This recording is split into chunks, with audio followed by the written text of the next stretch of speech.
Hello and welcome everyone to the main event. My name is Meeta and I'm really pleased to bring back our special guest, Flo Weber-Zuanigh. Hi Flo, how are you doing today?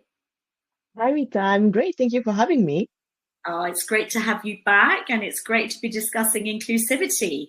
Next week is National Inclusivity Week, so this is really good time for everyone in the room and anyone watching this afterwards to really be able to take away some tools that they can apply into their own world, right?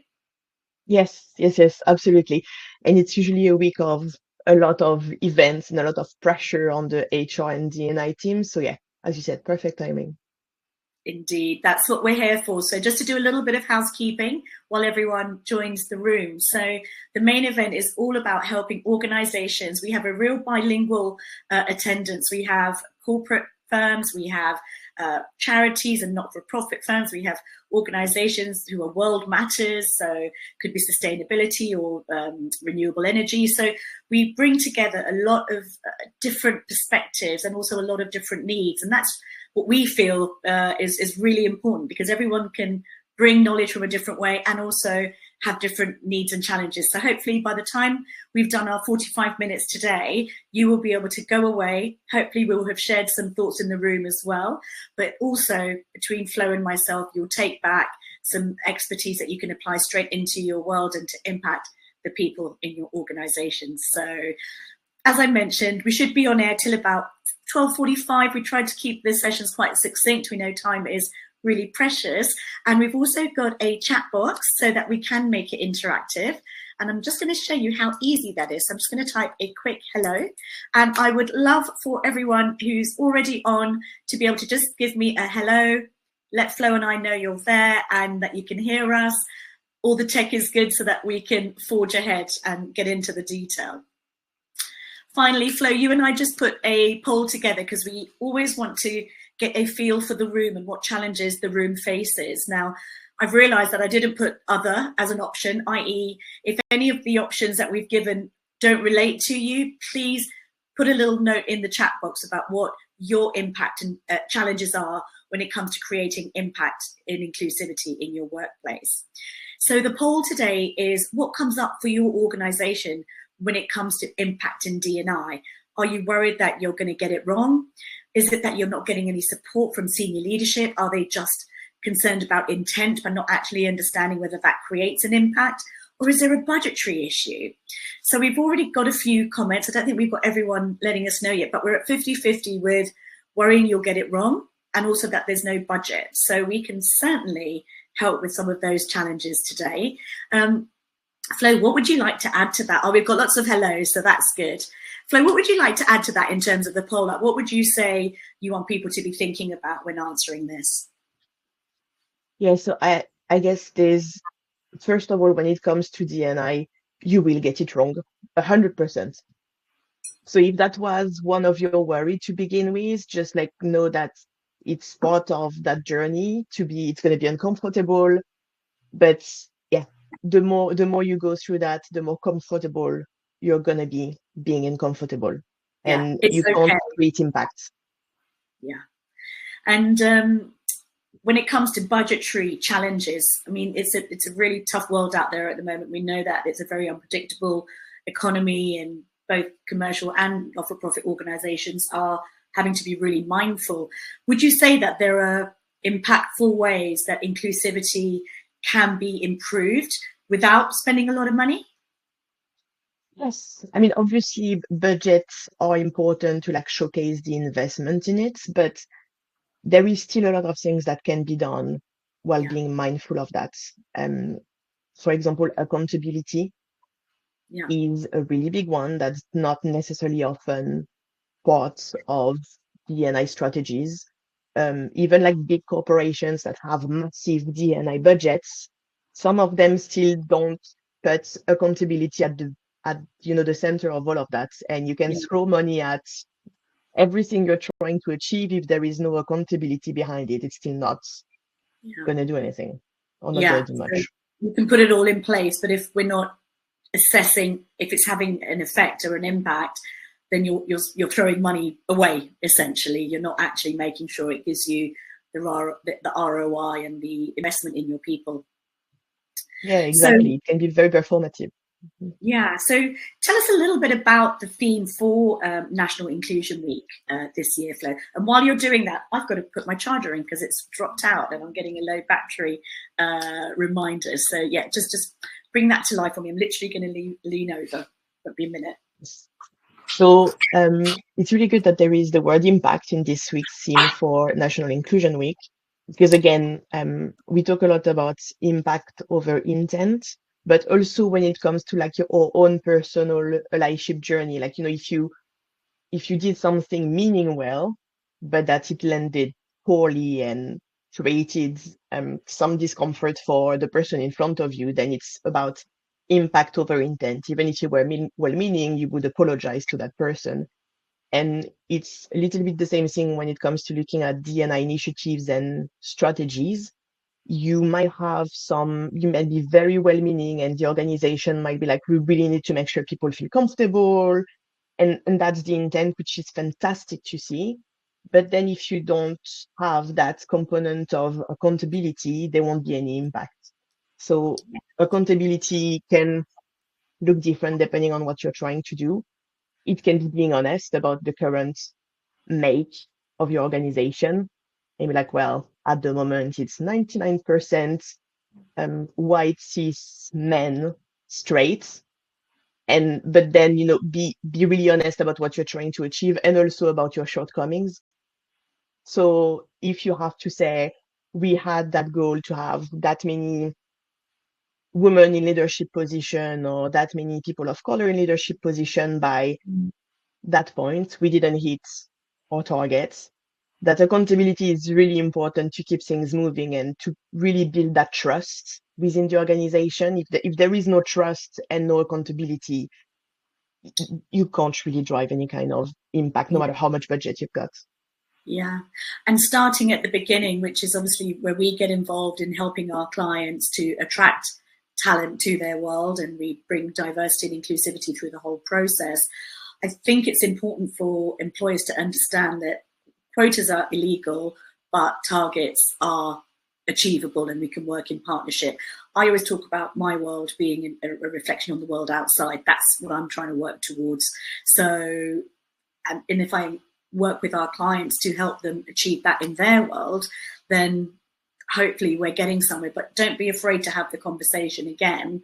Don't be afraid to talk about what your, as you said, what the current makeup is of your organization versus where you want it to get to.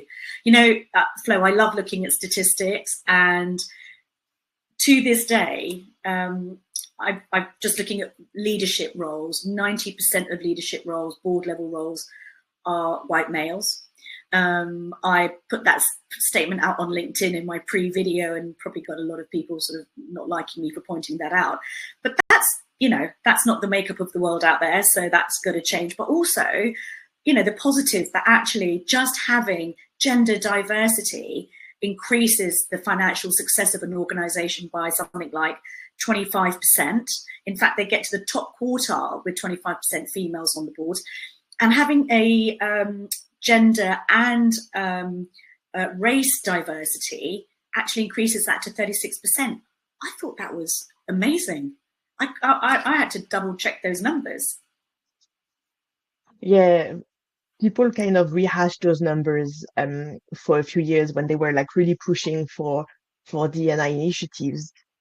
I think we're starting to see people pivot a little bit more to like what what is the real mission behind it for their own organization.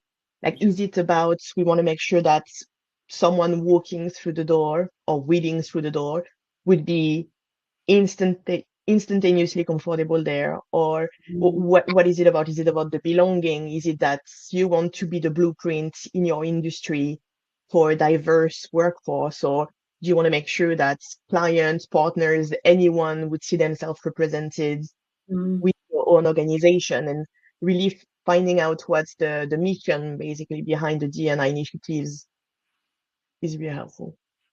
Okay, so we've got 4 areas that we said we're going to walk through today. The first one was around what action organizations can take to support marginalized people in the workplace. how to ensure, and we've talked about accountability already, but to add to those actions, how to ensure that they have impact over just the intent, how to use data to then build that trust and engagement, using inclusion activities and actually giving feedback, and ultimately, which I think is really important, as you said, that feeling of belonging. Do employees have the sense that they can advocate for themselves, that they are allowed to speak up and talk about what isn't working? So these are a few of the areas that we said we'd cover today. Flo, where would we start? Where would you start? You know, would it be about employees having the belonging? Because I always talk about EDI, but I always put the B at the end. It's all very well, you know, having equanimity, having the diversity, and you know, it's having a seat at the table. But do people have a voice? That, for me, is where it starts. Yeah, no, yeah, exactly. There is that amazing quote from someone in the D&I space. Sorry, I'm horrible with name. I'll share the name later for sure.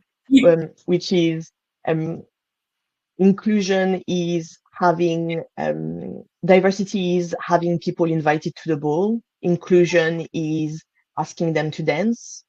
So the next step would probably be belonging is they know they don't have to wait for someone to ask them to dance. They feel like they can just go ahead and dance. Love the analogy. Yeah.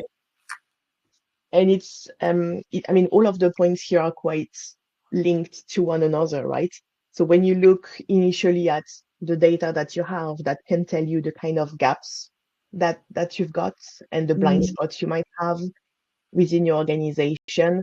But to create that relationship built on trust, especially if you have anyone already within the organization from marginalized groups, they need to know that you know, and that you're going to address it. I was in a meeting at some point where the only Black woman within the department was asked, "Oh, but how do they do in other companies to attract more people of color?" And it's like, it's not that person's role to fill in the gaps for you. You can do your research, you can look at it, but first look at your data. You need to know what are your blind spots and then kind of figure out where to go from there and being honest about it. Otherwise, you're never going to build trust. Yeah. And so I would say that because we have people in the room today, they know it's important, they potentially have started on that journey. If it's been an intent exercise and they haven't collected data, where would they start? Where would somebody start in collecting data that would help them on this process for inclusivity, improved, impactful inclusivity? You can always start some kind of recurring polls within the organization, not just about people's identities, but also go kind of a little step further. So for if you have like limited resources to work on D&I, should it be like manpower or budget, you might need sometimes to prioritize one thing over another. So let's say you want to work on initiatives for people who are disabled within the company. It might mean that you're not able to work on race equity at the same time. But this is something that you can ask also from the company. Be like, we've got 2 great initiatives in the pipeline, but realistically, we can't run them at the same time. What do you think we should do first? And it's really just making sure that there is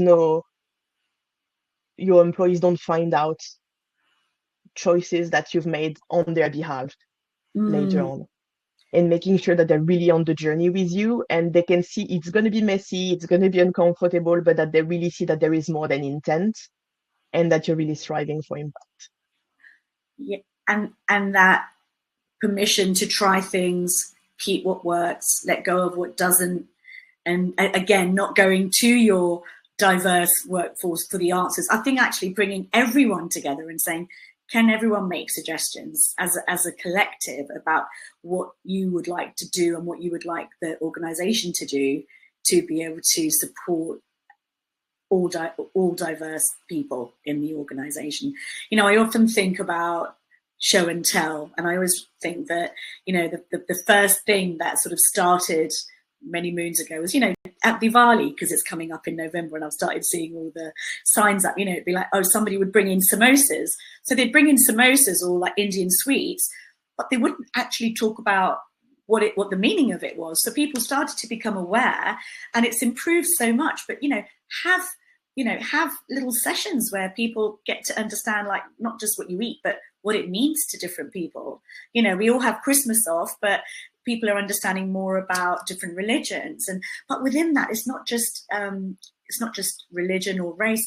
There's neurodiverse people out there, and you and I both have children. I wonder if I'm undiagnosed or if it's just menopause. I don't know. But the point being that, they also need a voice. So there's so many ways that, organizations can become more impactful in supporting people. And there is like some little things that can go a long way. For example, you could ask your leadership team to do, let's say, a monthly newsletter where they all share something that they've learned this month. So it could be, I've confronted my white fragility and read that book about anti-racism this month. This is what brought up for me. Or or another one from the leadership team could be like, yeah, I've been following this disabled creator on Instagram, and it made me realize XYZ. So again, this is a solution that literally costs nothing, but that really shows that the leadership team as well is doing the work. Because if you're asking everybody else to do it and attend the mandatory seminar, mandatory XYZs, sign pledges when you're hiring new people, that you have like a diverse pool of candidates, but that ultimately the senior leadership isn't actually doing the work. Yeah. There is a gap there that, again, can be filled. And, I think the voice of senior leadership always is louder, just by way of their responsibilities and impact in an organization. So if you have a diverse leadership board, if the 10% of the board or the senior leadership team that aren't, straight white males, get them talking, ask them to talk about their diversity, ask them to talk about, and people have tried, I know, for previous generations, almost to dumb down their differences, to not talk about their neurodiversity. Bring it up, celebrate it, because, every difference is a celebration, and it impacts so many things in an organization: better decision making, increasing perspectives all round, increasing morale, and then attracting the right talent. Because, as you said, it's not just about a seat. It's not just about being invited to the dance, but you're actually getting up and dancing and feeling like no one needs to ask you, as you said. So, and it's reputation, isn't it, Flo? Organizations that are known for being inclusive and impactfully, they are the employers of choice. People join and they stay. Yeah, absolutely. And you never sometimes people are like, oh, we don't have visibly disabled employees, or we don't have anyone who's a carer. So, it doesn't matter if we tell people to go back to the office 5 days a week. But there's lots of things that people don't have to disclose with their employer that are going to make a difference and are definitely going to make them think twice when they accept a job offer, because like a lot more companies are being aware of all of that and really listen to the feedback that they can get from their employees. So yeah, this is another one where, again, making sure that everybody's within the discussion before making these kind of decisions can really have a big impact. Okay, so we talked a bit about data and how to collect that data. We then talked about how to make sure that with the actions you take, that they are then impactful and accountable. What would, who would be responsible for diversity and inclusion? You have D&I ambassadors, you have people in HR, like who? It can be anyone, can't it? What would you say? Yeah, absolutely. So there is a default, especially in big companies, to rely a lot on employee resource group. Mm-hmm. But again, if you have an employee resource group on LGBTQIA plus community, for example, they might already be fighting for their rights and their visibility outside of work. So you need to make sure that you're not putting like too much burden on people that are already marginalized outside of the workplace, and that, as you said earlier, everyone's role is actually to help push that agenda. If you're short on people in the HR team, for example, or that you don't have a specific D&I team, you can have a look at who might want to get involved. And then it doesn't have to be a lot. It can be like one afternoon a week, for example. You focus on D&I, and Mm, then they have to still do their normal workload in the remaining 4.5 days, which usually is more than reasonable.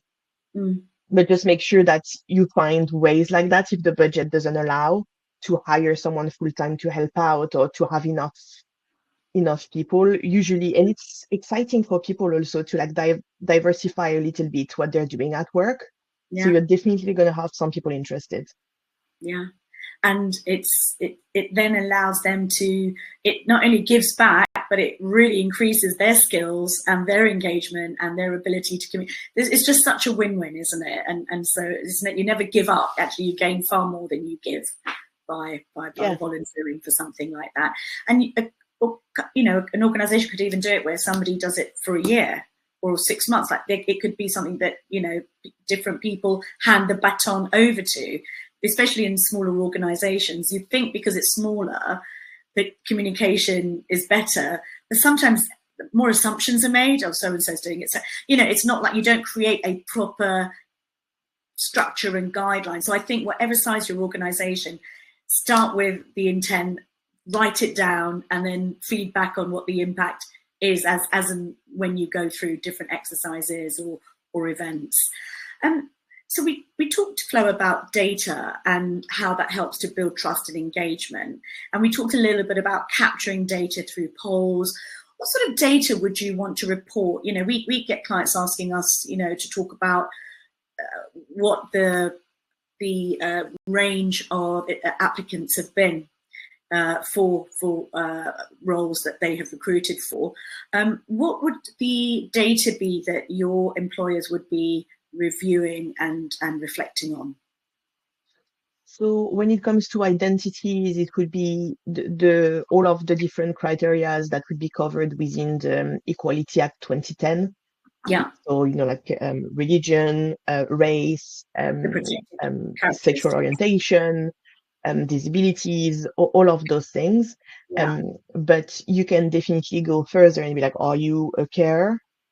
Are you, do you have to commute from further out? Because that's something that's usually not captured in that.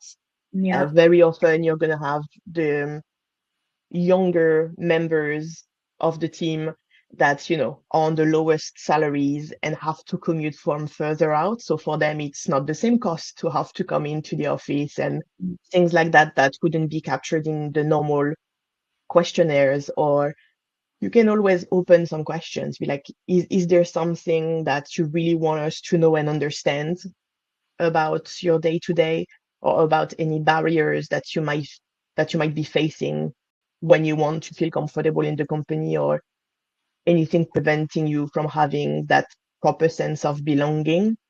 yeah, And again, lots of people won't answer those questions at all, but you might have a couple of people that are going to go to town with that question, and that's going to inform maybe what you can ask next for yeah. people to really open, because they're going to see, oh, we know that that person answered something very salty, Mm, and it was still discussed and brought up in a respectful manner. So we know that they're serious about, yeah, hearing back from us.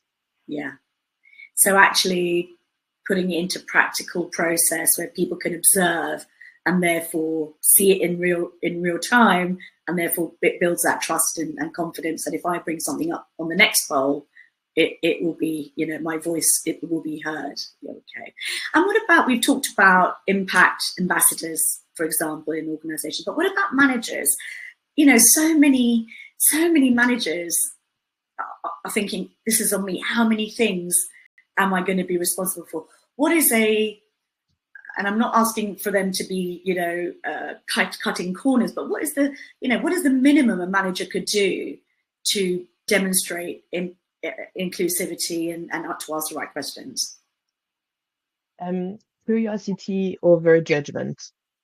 Um, I think this is, depending on the kind of environment you work in, it's really easy to be, oh, that one left early. Oh, that one is always late. Or, these kind of things. Or it can become really easy to like be frustrated at others, especially when you're in a period where you're overworked and that you feel that some other people are getting it easy. And it's really, yeah, you can easily default to judgment, but if you replace it with curiosity, and when you talk to your team, say things like, oh, I noticed that Mm, I wondered why. Could we talk about it? But really in that kind of neutral way. yeah. And this is how you're gonna not only build trust, but also unlock things and understand things better. And it's gonna help also with other people's frustration and create like a more transparent and healthy work environment. And a safe space where people feel that their Exactly. voice, will be welcomed and not overlooked.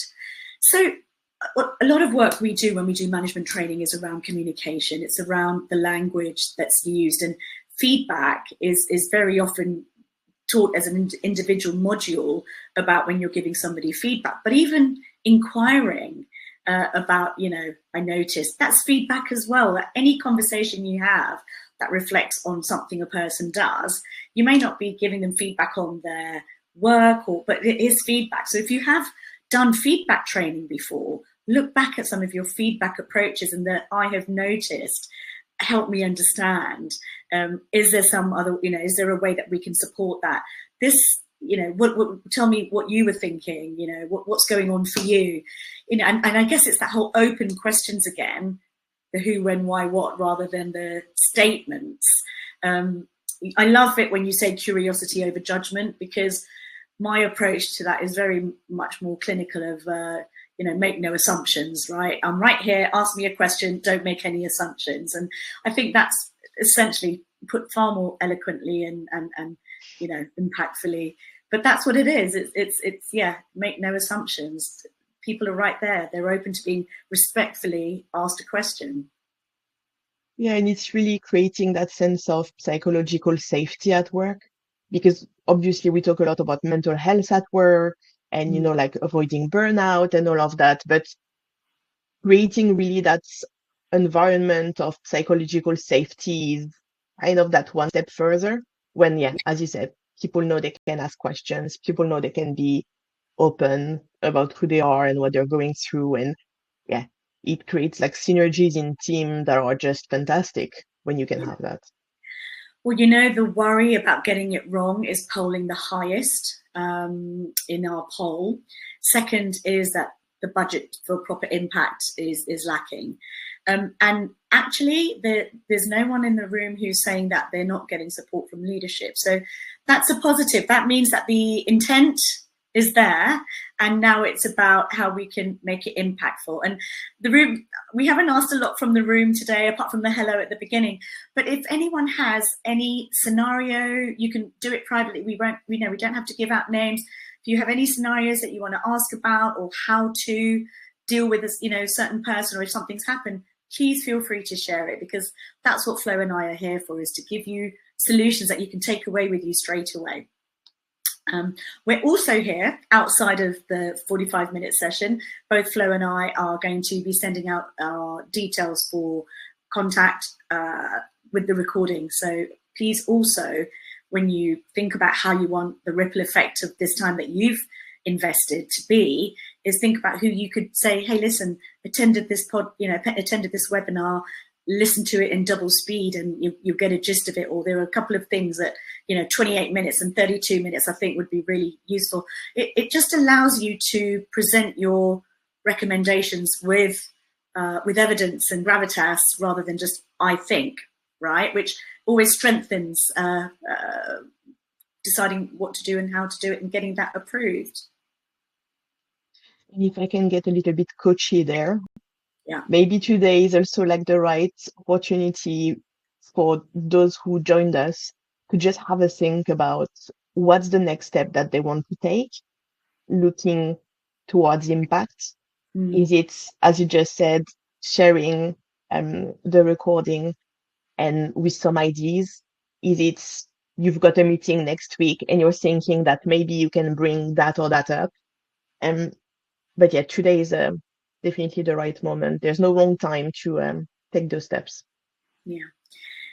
So we've got about 15 minutes left, Flo, and as of yet, nobody's come up with any of their own personal situations, which is okay because we're here to cover a broad understanding as well. There's two areas that I'd really like to sort of almost go through in a definitive step-by-step way, because I think that often we have an idea about how to address something, but actually being given the step-by-step guide, an overview, and I know you charge a lot for this, Flo, so I'm not going to ask you to give it all away, but just some guidance, would be really helpful. So if we could start with worrying that you'll get it wrong. So if somebody is thinking, okay, I want to approach somebody to understand them better, to ask them, what would be the first thing they do?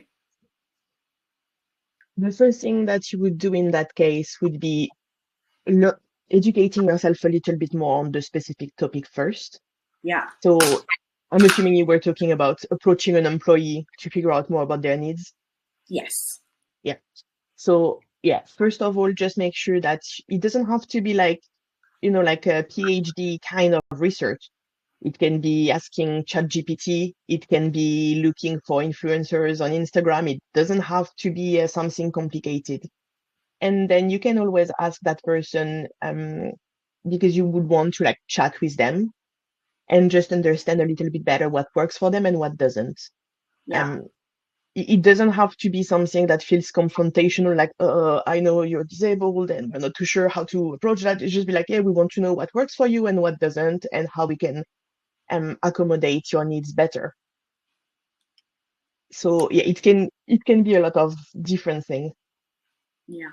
Well, we've actually got a request from the room now, so I'd love to go straight to a specific solution for somebody. So the question is, how do you best engage those who are disengaged? Often those who appreciate the topic is important. Often those who appreciate that the topic is important are already engaged, the others less so. So how do we engage those that are disengaged? So I guess there is two different types of people that would be disengaged. People that already kind of have one foot out, and usually they would be the ones that would be very vocal when they enter a poll. So this is the kind of people that, seeing that you're being genuine and honest about addressing things, you might kind of get them a little bit back in. And if you're talking about people that are disengaged about D&I work in general, this is very often the kind of people that might need to have a session separately, where you can say, not in front of, the whole company or anything, but really have a different discussion in a space that's non-judgmental, just so they can let out what they need to let out, because there's always something behind it. Yeah. For example, when it comes to talk about gender in the workplace, very often some men feel that they're kind of being attacked, that we're telling them they're the problem. Or when we talk about, patriarchy and all of that. So it's kind of the moments where if they can let that out, you can be like, no, actually, patriarchy is hurting you too. Like when we talk about gender like that, we're not saying that men in general are the problem. And you can start having those discussions. But if there is that particular space where, those discussions can happen, or that you can give them resources that might be helpful. But again, if you don't know who those people are, it's going to be a bit trickier to address. So gather your data, both group polls, but also on an individual basis. The other thing that I'll go back to that you said earlier, Flo, is that when you start this process and somebody can see that a challenge has been addressed, that you've discussed it and you've created an inclusive scenario that's put in place, and then you discuss the impact of that, potentially somebody that thought, no, there's nothing going to change here, thinking, oh, actually, I've just seen that has made a difference. So getting in and starting and actually, getting on with it should in and of itself help to engage those that are disengaged. And again, that one-on-one conversation, I had an invisible disability for 7 years. I had a colostomy bag, and we're talking, 10, 15 years ago. So these days, lots of people on television are talking about it. And I think for me, it was not even understanding my own impact, not even understanding that it's sometimes, because of managing it, I'm, in and out the bathroom a lot, or might have to miss that train because, and instead of saying it's my colostomy bag, thinking, oh God, I'm always late now, and it's sometimes we don't even understand ourselves the impact because we feel we're not allowed to, or we've never considered it. So it can be complex, and I think people just want a safe space. So if you go in by saying, I know something, but I don't know everything, and I'd really appreciate if you shared with me so I can support you. And if I make mistakes along the way, I'm going to apologize. I think people will be so open. And so that hopefully will help with engagement as well. Yeah, there is so much around that worry where people feel like they have to get it absolutely right and then become a little bit inflexible about it. But very often, especially when it comes to like neurodivergence or disabilities, there's not a one size fits all kind of thing. So, for example, someone is going to prefer to say that they are autistic. Someone is going to prefer to say that they have autism. So it's really about just being flexible. And when you have those one-to-one chats, just understanding what it is for that one person, because it's not an approach you're going to be able to replicate for everyone within the company. No, it's not. One size doesn't fit all for every protected characteristic, no, completely. So we have another question, which is from the room, and John is asking, is there any benefits to staff that could attract diverse staff to work for you? It's a good question, John. Yeah, it's a really great question. I think that one of the first thing also is your perception of remote working. I know it sounds like a very easy one, but if you're a company that can be flexible in that sense about remote working and maybe also about when or how you do your hours, it means that it's going to be easier for you to attract people that are carers, including parents. It also means that you trust your staff implicitly. You know that wherever they are, you trust them to get the job done. If they have to work slightly odd hours, again, you trust them to get the job done. And if this is something that starts from the moment you hire people, not from you can earn those rights in 6 months and start working flexibly, if from the get-go you trust people in that way and don't infantilize them, this is definitely a good way to attract a diverse pool of applicants. Yeah, I mean, I think that is number one, isn't it, in terms of not creating limitations to your talent pool by being open. And yet, in the news now, we're seeing Elon Musk has told everyone to come back, Amazon are telling people to come back. But within that, in the small print, they will still be having these conversations with their people who need support and who want flexibility and who need it.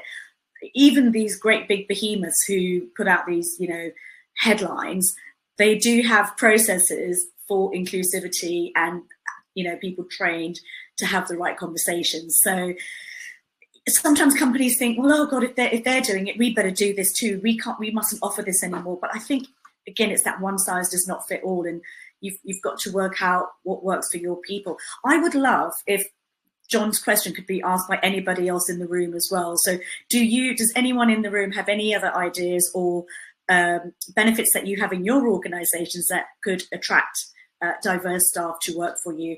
And, I would say that for me, especially as a talent consultancy, attraction is step one, but retention is step two, and they're equally important. So definitely the benefits are there to get people in, but then having the impact to make them deliver what you say they're going to deliver is really key. And I would just like to go back to Elon Musk making the headlines. I think when it comes to diversity, equity, and inclusion, when you hear those kind of big headlines, look for the common thread. All the big CEOs who made articles or were very vocal in interviews about asking people to come back 5 days a week in the office, they all share some common characteristic. They're all white men over a certain age who very often are not the primary caregivers for any of their children. So maybe there is a little link there that Yeah. can just show you why this might not be the best approach. Yeah, absolutely. And take everything they say with a pinch of salt, because they're doing it to grab headlines as well as having ideals and intentions. We are humans dealing with other humans, and that's the first and foremost thing we should not forget. Curiosity over judgment. I've written it down. I wrote it down the last time we had an inclusivity conversation as well. So that's why I think sessions like this, inclusivity is like flexing a muscle. The more you think about it, you engage mindfully, and you try different things, and you include everyone in those conversations, the more that muscle will strengthen, and therefore the more it will work without you having to make it work. It will start having a life of its own. So just get started, or if you've already got something in place, push forward with it. That's all you've got to do, is take that first step, right, Flo? Yeah, that's exactly that. And it's really that kind of learning a new language thing where, at first it's really hard or you're so uncomfortable, and then you get used to it, and you might come across situations that make you feel, discomfort or something else, but you're gonna start to be able to be like, oh, why is that? And really be curious about it. But just, yeah, as Meeta said, as long as you're moving forward, this is already a great step. So, Flo, next week being National Inclusion Week, with the theme being impact, what are you seeing that organisations are doing out there to celebrate this? People in the room may think, right, I'm going to come to this session, and this 45 minutes is going to, sort out everything I need to do next week. What ideas would you give people? What's going on out there? Make sure that you communicate heavily on what you're going to do after next week, because it's very easy to obviously there's a lot of pressure again to do a lot of things when it's Black History Month, Pride Month, National Inclusion Week, and it's absolutely great to celebrate those moments, but just make sure that it's not perceived as performative. Tell them we had that session or we had that event during National Inclusion Week, and we're going to come back with some insights or the learnings or a program or whatever it is in a month. Just make sure that people know that's, it's part of the whole approach. It's not just like one weekend done for the 51 others. Yeah, exactly that. It's like they say Valentine's Day should be every day. National Inclusion Week should be a daily thing, not a week. But this is I suppose, the opportunity to reflect, regroup, and get everyone more focused on the journey and having that positive impact, which ultimately is going to help organisations in every way, in belonging, in attraction, in understanding, in perspective, in ideas, in creativity, bottom lines, funding, everything. There's no downside to doing this work, and I think that's just that's the fact, isn't it? That's the most important thing to take away. There's no reason not to approach this. There's no downside. Exactly. Well, Flo, you are, you spend your time going out, training organisations. We do diversity and inclusivity training and workshops as well. What's going on for you? What sort of sessions are people asking for at the moment? So it's always an interesting part when people come back from the summer holidays, and that people start to share a space again and are all quite keen to discuss. So there is obviously neurodiversity and neurodivergence in general are still something that's in high demand, whether organizations know or realize that they need it or not. And also anything that's around facilitation and creating, really crafting even that vision for diversity, equity, and inclusion, more than just we're doing it because this is what people do, and really going deep into that and crafting like a proper vision that everybody can get on board. And it doesn't have to be complicated. It can be really simple, but it includes everyone. And coming back with the data, keep that thread going, keep the conversation going. I would also say, sometimes organizations haven't come across people with specific requirements and support need. Pick up the phone to us, ask us, say, listen, I'm hiring somebody, this is what, this is their they're neurodiverse, or this is their disability. Can you give me some advice on how we can support them? What can we think about and do before we go into that conversation? That's what we're here to do. So this is not the end, this is the beginning. And we are out of time though. So Flo, anything else that you feel we should take away with us today, getting ready for National Inclusion Week and beyond? Yeah, keep in mind that it's not because you don't know about certain differences within your organization. It doesn't mean that they're not there.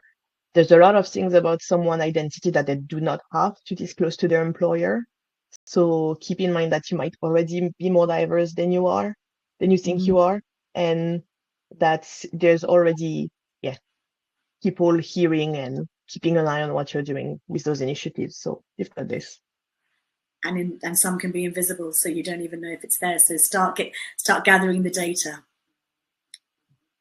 Wonderful. Well, thank you so much, Flo. As always, informative, enlightening, and really positive. I think anyone that's been in the room today or is watching this afterwards knows that you can, with no cost, and we've got a friend in the room, with no cost, and with the acceptance of that we're all on this journey together, and there might be some mistakes, we can push forward with this. So let's get on with the doing, right?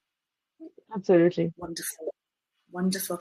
Thank you everyone for joining today. Thank you for the comments. Thanks for the hellos, letting us know you're there. And just to summarize the poll, so in the end, Worrying You Will Get It Wrong was the highest score with 57, and Not Having a Budget was second with 42. So just publish those results now.